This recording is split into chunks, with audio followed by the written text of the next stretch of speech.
till I see you here. I'm lying low, keeping quiet, 'cause I've got no idea why I wanna know you. You won't need me back again. It's funny how things change. We're all so very strange but ordinary.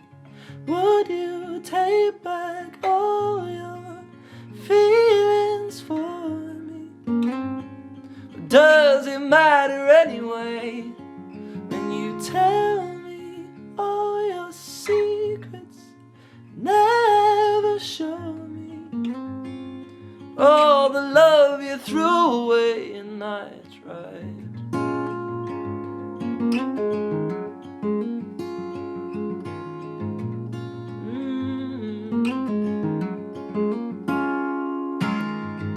I'm not good around here. I'm feeling anxious, making progress. If I could disappear, I'd hope you'd notice and help me out again. It's funny how things change. Leave me just the same as everybody. Would you take back all your feelings for me? Does it matter anyway when you tell me all your secrets, never show me all the love you threw away and I tried? Oh, if only I tried now to get me out. You fail me now.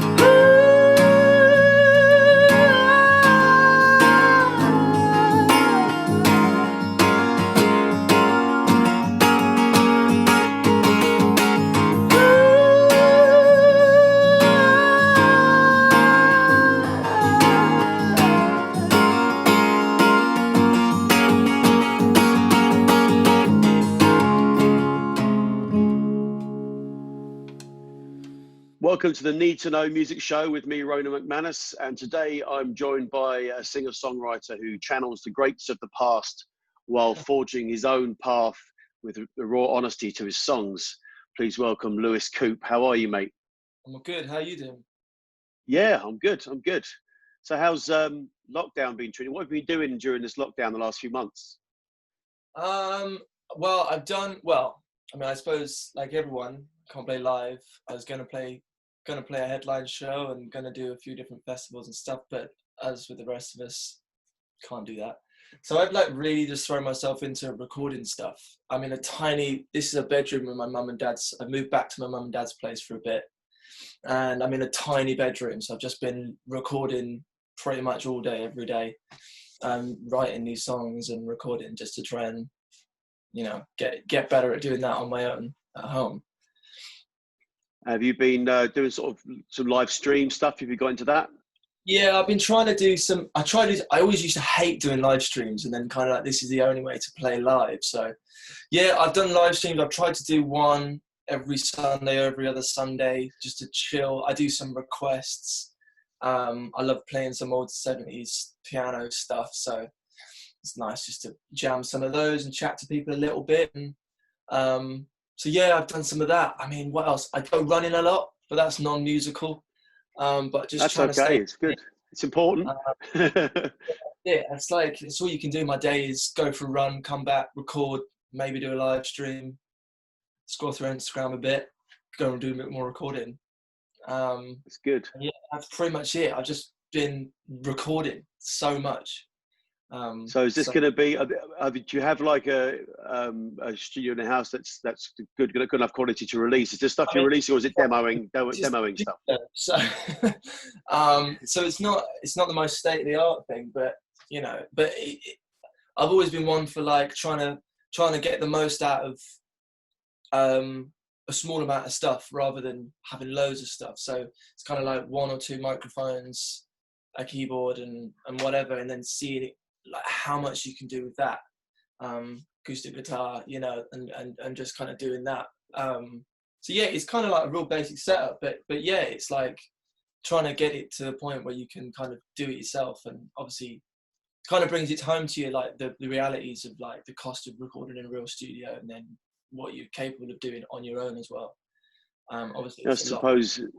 I suppose that necessity is the mother of invention. So we're all kind of. That's it. Yeah, I mean, it's like I was literally chatting to my dad about it yesterday because we'll have long chats about careers and stuff like that, and we were just saying like, you know, as difficult as this is for everyone, it's kind of you have to try and adapt and try and find a positive out of it and try and make the most of it in some way. And it's forced me with nothing else to do.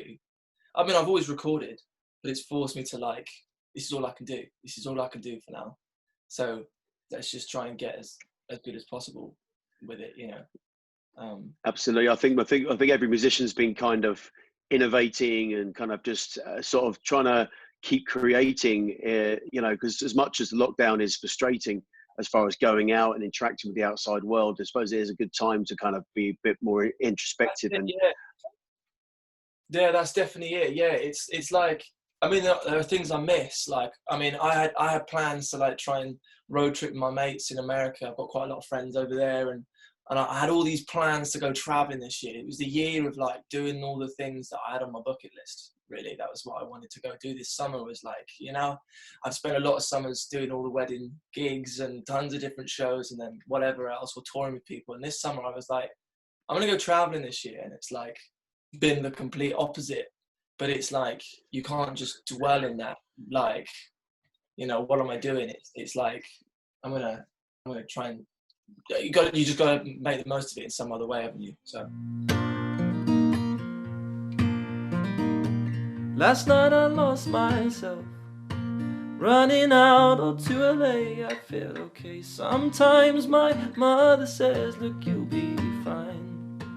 Looking out into a box, I drift away. Sometimes, but I am so happy to retain my pride. And I'm okay. No, I am not sure, 'cause maybe I'm better now. No, I am not scared. No, I am just shaken, 'cause maybe I care now. so let's take it back to the start. How did you get into music? What sort of age were you when you just when you kind of discovered music? Well, I mean, my parents will always argue that I was always a dramatic kid. But I mean, like, I did a little bit of singing in primary school, but nothing that you'd say I was going to be a musician.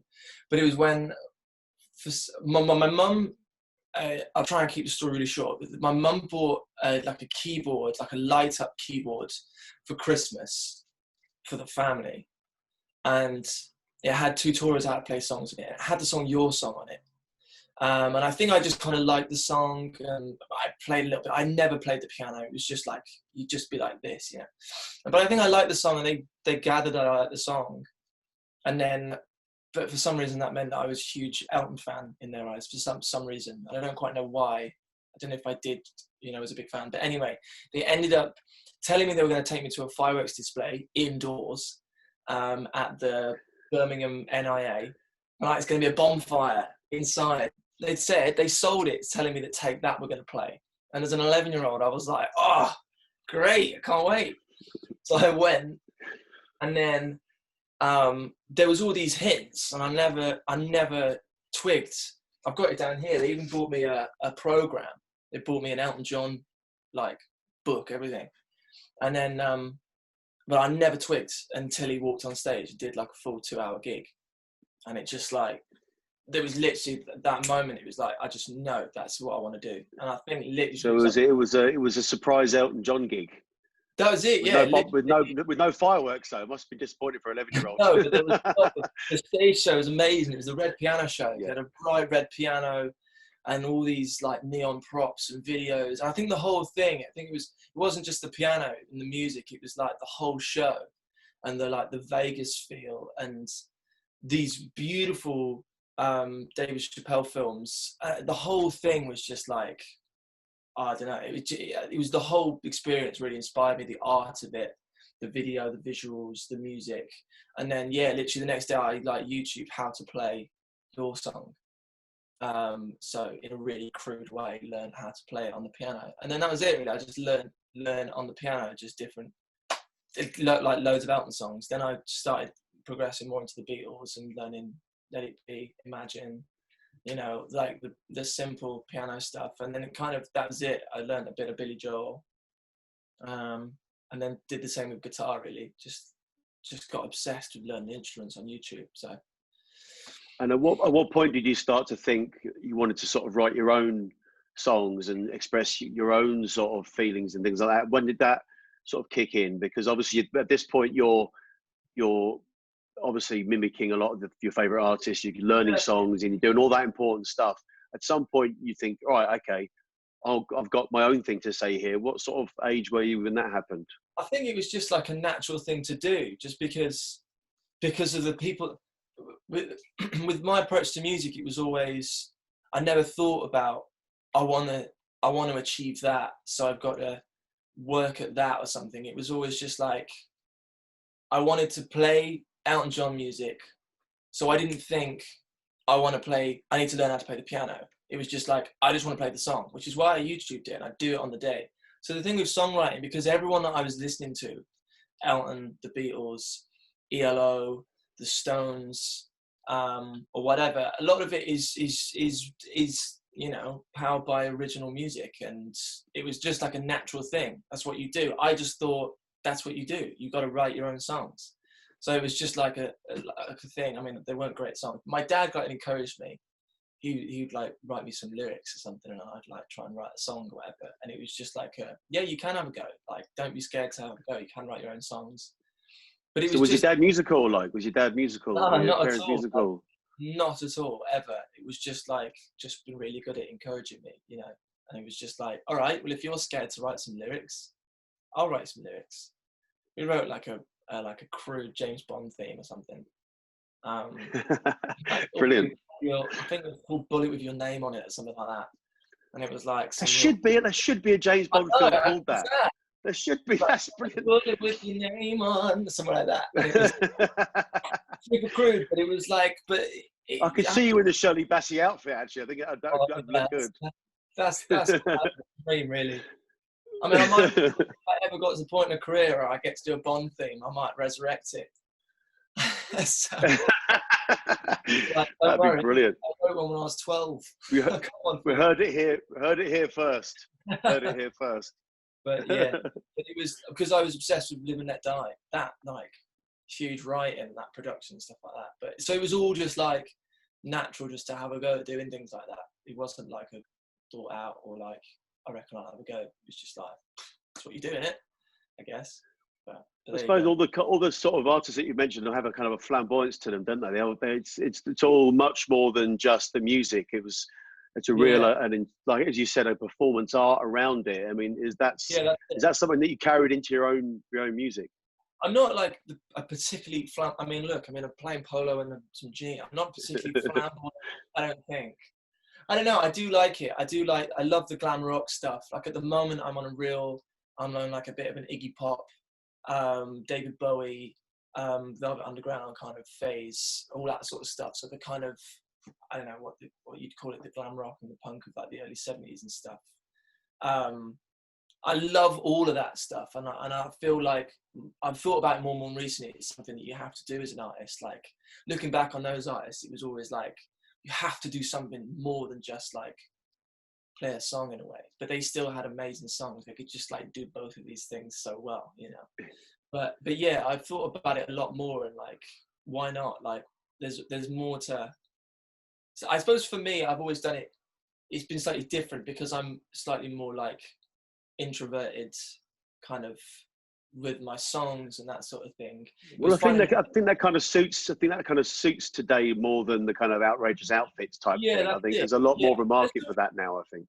Yeah, some people like Lady Gaga that are still doing the kind of essentially doing a pop version of glam rock. It's like glam pop, isn't it, in a way? And I suppose that's still and I do like that.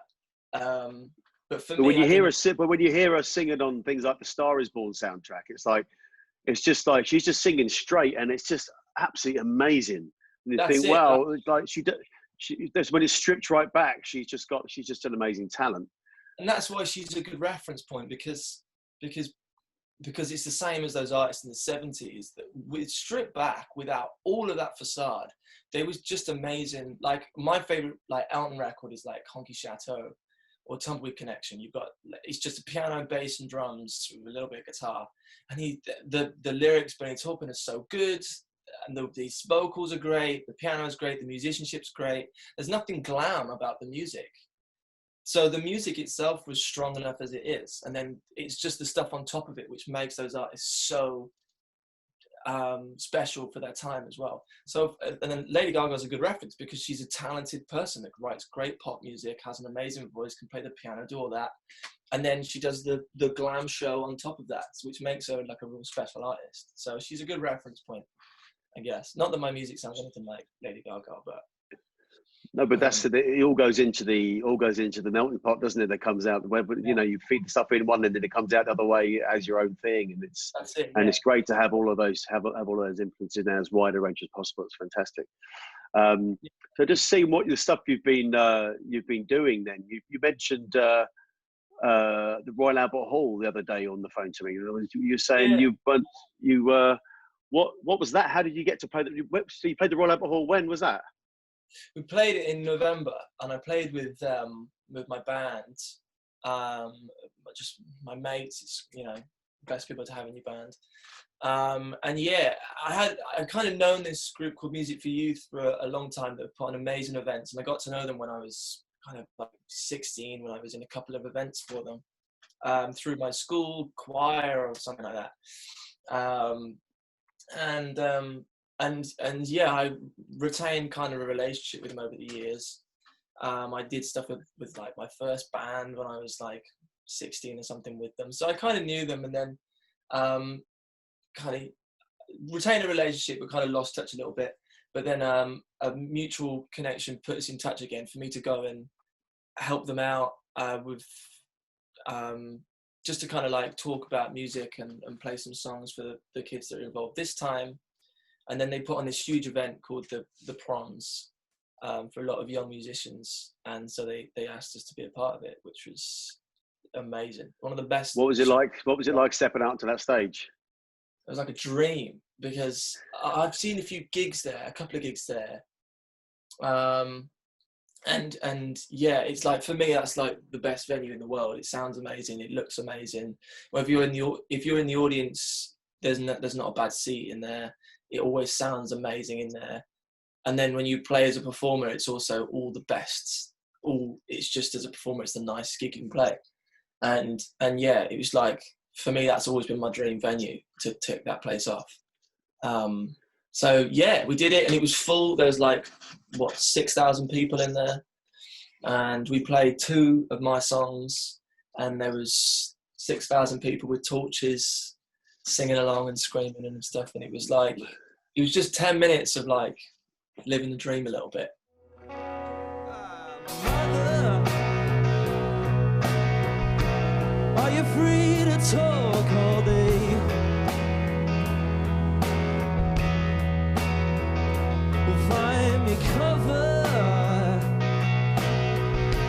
'cause I'm stupid anyway.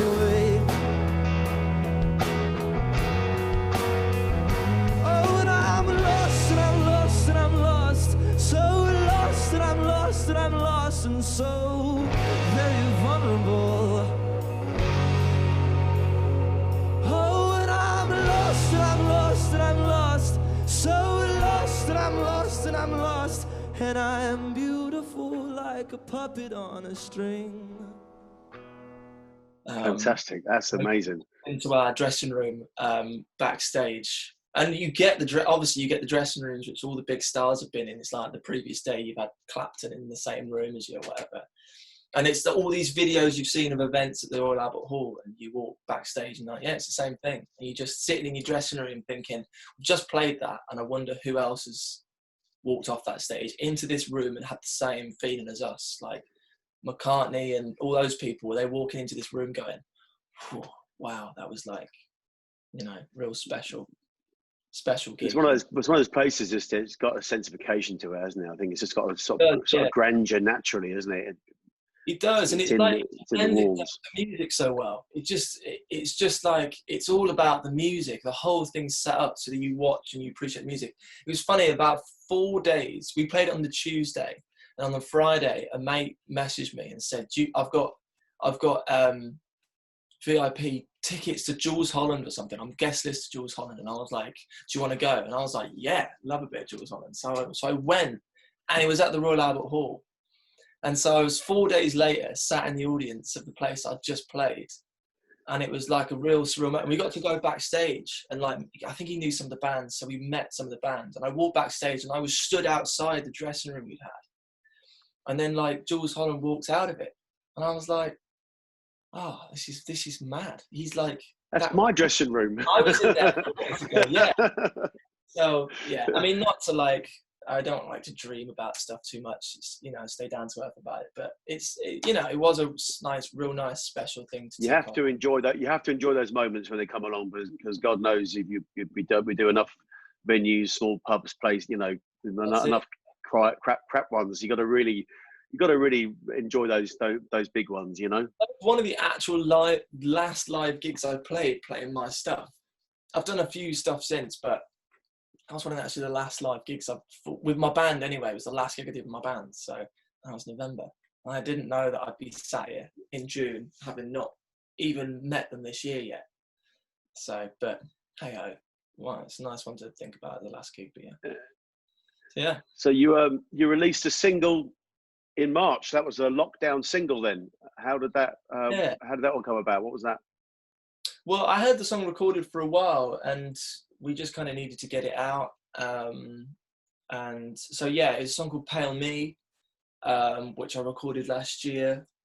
And yeah, and so I'd like been traveling for 2 months. Then we came back and we're going to put the single out pretty much. And then I was here for like a week, and then they announced lockdown. And so I got back, I flew in, got back, then they announced lockdown, and then we were like, oh, but we've got this single scheduled to come out in about 3 weeks. So I needed to make all the promo content at home. So I went and shot a music video, like on my own in a field, and tried to do photos on my own, and yeah, you're trying to like, and then cancel a show and do all this stuff. So it was kind of like recorded last year, but yeah, all the rest of it was all kind of lockdown and stuff. But yeah, that's out on all the usual places. It's funny how things change when we're all so very strange but ordinary. Would you take back all your feelings for me? Or does it matter anyway when you tell me all your secrets? Never show me all the love you threw away when I tried.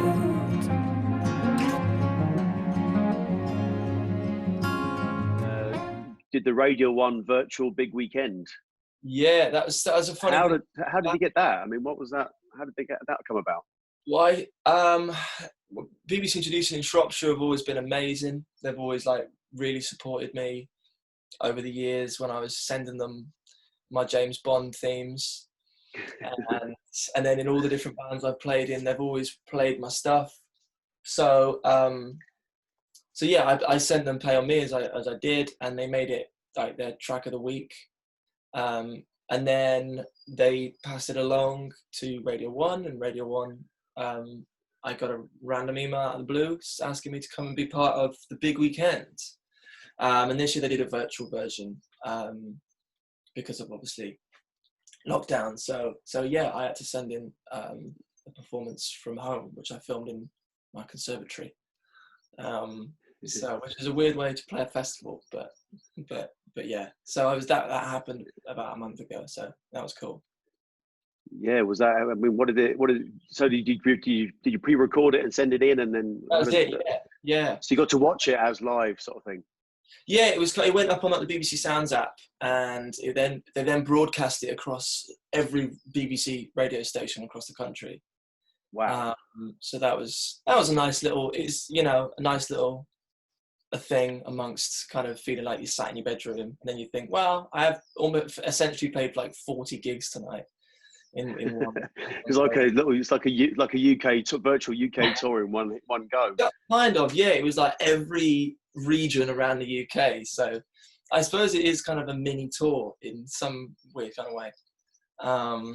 Which yeah. So that was quite cool.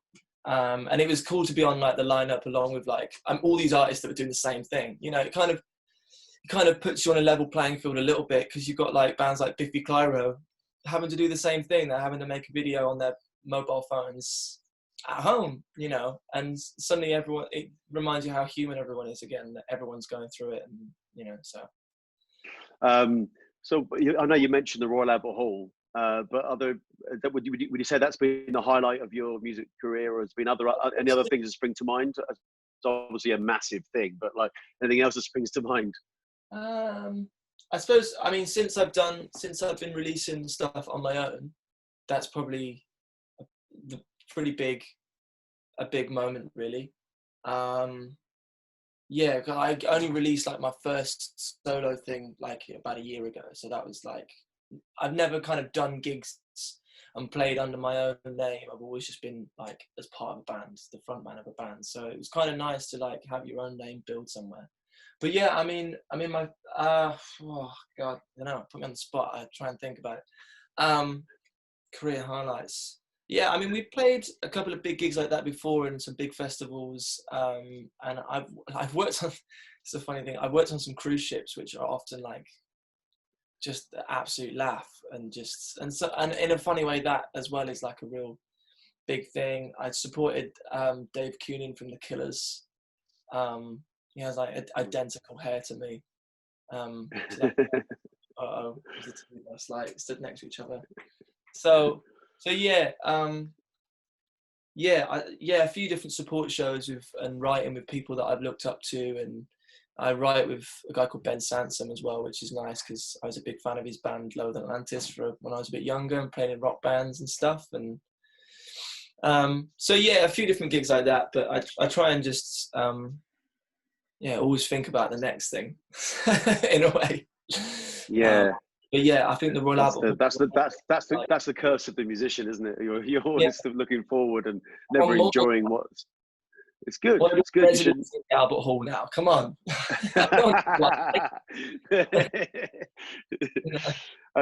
What's the sort of biggest challenges you've faced, you think, in your career?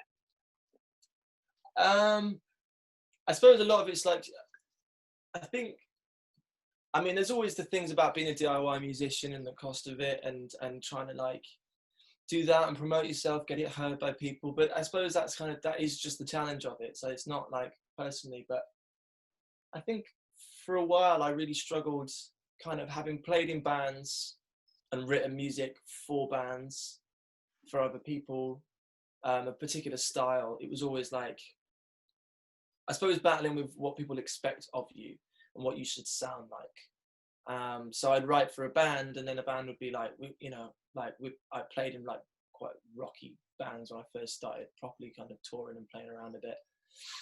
So the thing was always to like write a Foo Fighters style rock song or whatever with two guitars and bass and drums and big screaming vocals, whatever. And you do that and whatever, but I never like quite found my thing for a long time. It was always kind of enjoyed that and played in the band, but it was like I wrote the songs for necessity because that's what the band needed. And then it was like that band ended, you start a new band, and then that band is slightly a different style, and you write that, and then the biggest challenge was transitioning to becoming a solo artist, because I kind of came out of those with kind of these excess songs, and then kind of people, not specific people, but kind of that general expectation of like, what do you sound like? It's like I would send a song to a producer or an industry person. They'd say, yeah, it's cool, but we don't know what you're about. We don't know what your sound is. We don't know what you are. Like, tell us what you are. And it was like, and for a while you keep wanting to say, well, I'm this, but it takes a long time to like really figure that out in my head. When you attached your own name to it, did you find that easier or harder to find your own, to do your own thing? To start with, like, it was like harder, because it was like I was taking it more seriously. I was taking the career more seriously, because like the way we were releasing music and the people that it was being sent to and labels and things like that, it was like, right, this is serious now. I'm not just in a DIY band. This is like, I want to be an artist now, a bit more. So I almost, that pressure, and the fact that the first couple of songs I was doing were still quite guitar based, and still kind of based on the influences of that kind of coming out of a band and what I was doing that. And then the thing of like people being like, who are you? Like, what are you doing? That pressure really, you know, I found it quite hard. And I moved to London to try and pursue my career more. And that whole move, that whole situation, writing the music, the pressure, everything really got to me. And I kind of really struggled to write music for majority of last year. Like, I just hate everything I wrote. I'd sit at a guitar and just be like, yeah, I just, there was nothing would jump out. I'd play the piano and nothing would jump out until I got asked to go and play guitar in a band. It was like a kind of 60s thing in Holland, go and tour as a session musician. And I was tentative to do it. I was like, I don't want to play in a 60s band, but I kind of like, I was like, at the end of the day, you've got nothing else going on right now. Like, you should just go. And I went, and the whole experience and the people I met brought me out of it. And I would sit backstage every day. We would play beautiful theatres. They were like 1,000, 2,000 theatres. And we did like a month around Holland playing these places. And it was like, suddenly like, I found the energy again for what I loved doing, which was touring and playing in the band and playing 60s, 70s music. And I'd find there was always a beautiful piano either in the dressing room or in backstage in the theatre. So I would wheel it out, sit in the corner in the dark. And I started writing songs, and it was like suddenly I kind of found a real love for what I was doing. And then it was like I loved the piano again. I started re-listening to everything I listened to when I was like 12, 13, when I first started writing songs and writing music and playing music. And I listened to Elton records and would go buy the vinyl. We'd go through record shops in Amsterdam, and I'd buy vinyls and yeah, like that experience was like really, really helped that. For a while I thought I wasn't gonna write any more songs again, but what a way to spend the year. Later on I will be older and I'll find me worked out. What a way to spend the year.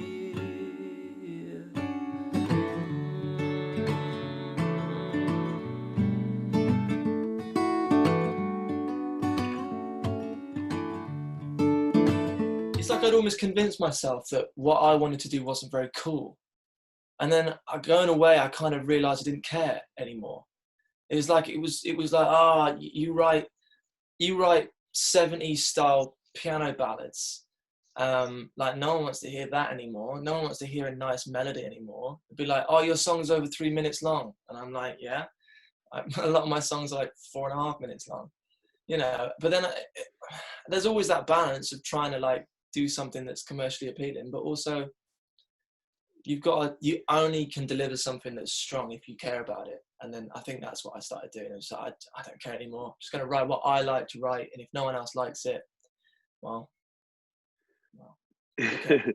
That's something. That's what you've got to do. You've got to just do your own thing and hope that there's enough people out there that enjoy what that is.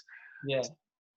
But at least And you've been true. At least you've been true to yourself, and you're going to that's do. it. And You're I actually think creating. you have more of a chance of doing that if you are honest with yourself, and if do deliver honest music. I think there's a lot more chance people will see, because people can see through it. People can see through your facade. If I came out with a pop song, like if I came out with like a dance pop song, you'd be like, what is this? This isn't you, just to like write something that was more streamable or more better for radio. I think people see I through it. chased my tails for so many years trying to write, thinking about what lyrics I'm going to, what sort of keywords I'm going to put in there, or what chord progression. It's like, in the end, it can be the most, all that stuff, just as long as it resonates with people is all that really matters. And finding something you want to say and meaning it, something that really matters to you.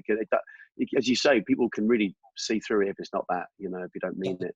Exactly. So what's next for you anyway? What's next on the horizon? Well, I've done a lot of this recording, and I've recorded a lot of stuff from home. I mean, I kind of would like to put something out at some point. I'm going to just keep developing that stuff. I'm in not a rush to like put something out now. Like I've really taken the time on the music that I want to make sure that it's got, I hope, some support behind it, and I can try and get it in some good places.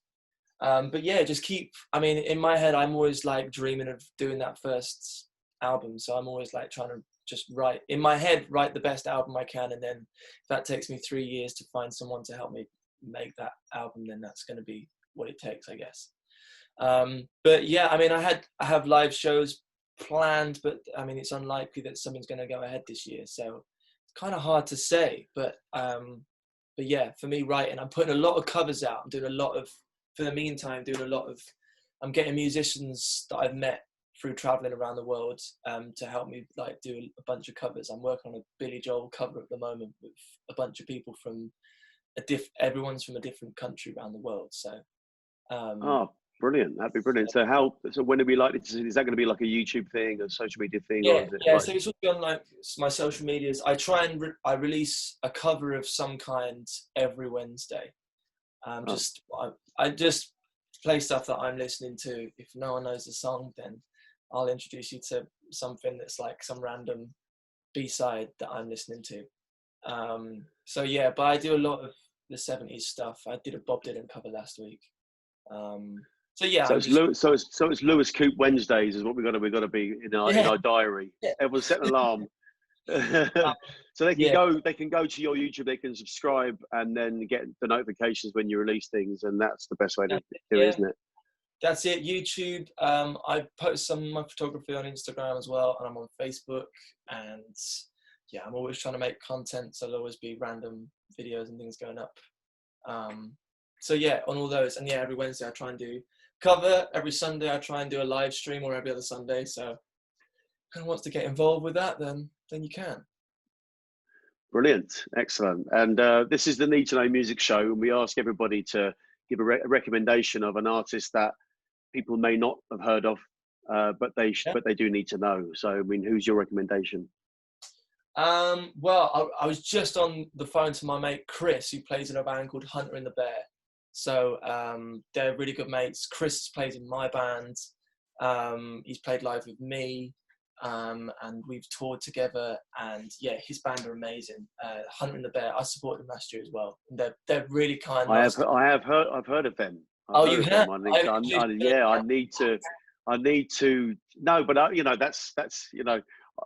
need to go to know more about them actually now, because I don't realise that I've heard of. Yeah, they've just put out a great single called Digital Light, I think it's called.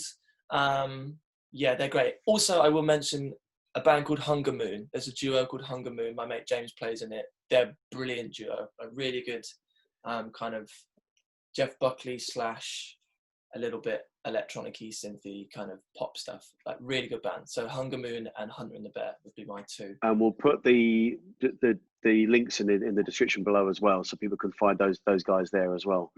Yeah. But all right, well, thanks for joining us. And good luck with everything you're doing. I can't wait to hear all these songs you've been writing. And yeah, good luck with it. Good luck with it all. And thanks for joining us, Louis Coupe. Yeah, thanks for having me, and thanks for doing this, like, and supporting stuff while we're all kind of in lockdown. Like, it's great. So thanks for having me.